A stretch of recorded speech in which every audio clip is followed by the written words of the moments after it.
Hello friends, तर पहा संध्याकाळी घरी जायची वेळ झाली आहे आणि रात्री मला खूप उशीर झाला. 8:45 वाजले होते घरी जायला, त्याच्यामुळं का नाही. आणि यांनाही तरी पण वेळ लागणार होता, तर 9:30 वाजले यांना येता येता. तर तोपर्यंत म्हटलं दुकान आवरून घेते. ब्लाऊज शिवले मी, तर मी तुम्हाला दाखवणारच आहे उद्या की मी कोणते कोणते ब्लाऊज शिवलेले आहेत. तर दुकान आवरून घेतली मी. तर हे पहा, हे आपलं मेन अवजार आहे, स्टँड, माझं व्हिडिओ शूट करण्यासाठी. तर ते मला लागतंच, त्याच्यामुळे त्याची एकदम परफेक्ट जागा मी बनवून ठेवलेली आहे तिथं. तिथून कुणीच हलू शकत नाही त्याला. तर हे पहा, एवढं शिवणकाम आलेलं आहे आणि इतका कचरा झालेला आहे. तर खरं सांगायचं म्हणजे का नाही, टेलरची लक्ष्मी तर ह्या कचऱ्यातच आहे.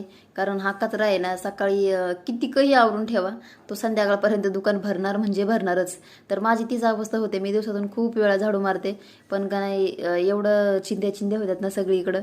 सगळे कपडेच कपडे कापलेले, कुठं पण कतरणच पडलेलं असतं. तर एक कस्टमर आलं होतं ड्रेस घ्यायला, तर तेच त्यांना दाखवलं. आणि ह्या साड्या मी पॅक करत आहे की ह्या मला बाहेर द्यायच्या आहेत पिको फॉलसाठी. तर त्याला दोन्ही पण साईडनी हात शिलाई करायची आहे, त्याच्यामुळे ह्या बाहेर दिल्या जाणार आहेत. एवढा वेळ नाही माझ्याकडे. आणि दुकानाला झाडू मारत होते, कारण उद्या मला पण अर्जंट ब्लाऊज आहेत. त्याच्यासाठी म्हटलं आलं की तेवढाच थोडासा वेळ वाचेल माझा, म्हणून झाडू वगैरे मारून घेतला आणि स्वच्छ करून घेत असते मी दुकान संध्याकाळी पण.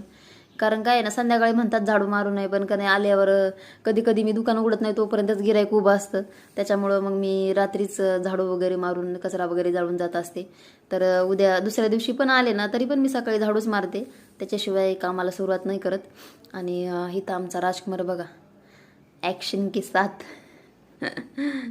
खूप मस्ती करतात माझी मुलं, त्यांना बघून काम करावं लागतं.